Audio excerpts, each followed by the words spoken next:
एक अन्य घटना घटी। रामानंद स्वामी के आश्रम से सटा हुआ एक नाई का घर था। दोनों के बीच एक दीवार में एक सुरंग बनाई हुई थी। जब साधुओं को चूल्हा जलाने के लिए अग्नि की आवश्यकता पड़ती या नाई पत्नी को अग्नि की आवश्यकता होती तो इस गोखे में से एक दूसरे अंगारा ले लेते या दे देते थे। नीलकंठ ने दीवार का ये गोखा देखा तो उन्होंने मुक्तानंद स्वामी को बुलाया और कहा, स्वामी, इस दीवार में यह जो गोखा है वह एक दिन साधुओं के धर्म में छिद्र जरूर करेगा। साधुओं को इस तरह स्त्रियों से व्यवहार करना उचित नहीं। इतना कहकर मुक्तानंद स्वामी के आदेश की प्रतीक्षा किए स्वयं ईंट और चूना मंगा लिया था। उसी समय वह गोखा अपने ही हाथों से बंद कर दिया। सभी संत देखते ही रह गए। मुक्तानंद स्वामी जी ने सोचा कि वर्णी जो कहते हैं बिल्कुल उचित ही है। इस प्रकार नीलकंठ ने धर्म का शुद्धिकरण करना प्रारंभ कर दिया था।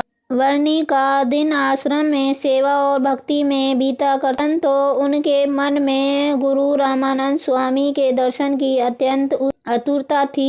एक दिन मंगोलरोल के भक्त आनंद जी भाई सिंगड़ियाँ खरीदी भुज से मुक्तानंद स्वामी को दर्शन करके लौट आए। नीलकंठ का दर्शन करके आश्रम की गतिविधियां देखकर वे रामानंद स्वामी के पास पहुँचे। रामानंद स्वामी उत्सुकता पूर्वक लॉज की हर खबर पूछने लगे। फिर मायाराम भट्ट ने कहा, लॉज जाकर नीलकंठ से कहना कि यदि सत्संग में रहना हो तो खंबा पकड़कर रहना पड़ेगा। जब माया भट्ट और आनंद जी भाई यह संदेश लेकर लौट आए, नीलकंठ ने जैसे ही गुरु आज्ञा सुनी तुरंत ही उन्होंने उठकर आश्रम के एक खंबे को अपनी बाहों में भर लिया।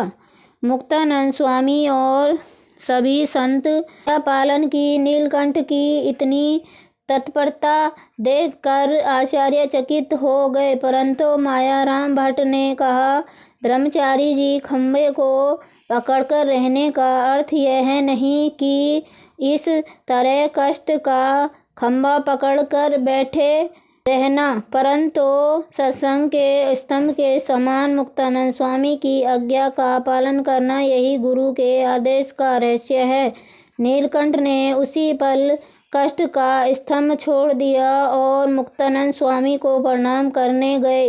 मुक्तानंद स्वामी ने उन्हें गले लगा लिया। अब आश्रम के सभी साधुओं अपने अपने नियम पालन में जागरूक रहने लगे। मुक्तानंद स्वामी ने वर्णी को 2 उपवस्त्र और 1 अल्फी देकर कहा, अब इस प्रकार के वस्त्र धारण करना। आज से आपका नाम सरजू दास रखा गया है, क्योंकि आप सरजू नदी के प्रदेश से आए हैं। नीलकंठ ने सुनकर मुस्कुराने लगे। उन्होंने कहा, स्वामी, मैं तो ब्रह्मपथ का यात्री हूँ, सरायू प्रदेश या अन्य प्रदेश में भूल गया हूँ। नीलकंठ ने सरजू दास नाम धारण करके आश्रम की सेवा में अपने आप को समर्पित कर दिया। वे सभी संतों को पानी खींचकर स्नान कराते तथा कांवर लेकर आसपास के गांव में जाकर भिक्षा मांगते, आहलक लगाते। गांव की गलियों से वे पशुओं का गोबर उठाते तो संतों के वस्त्र धोकर उनकी प्रसन्नता भी पाते। उनके सारे दिन सेवा और भक्ति में बीतने लगे।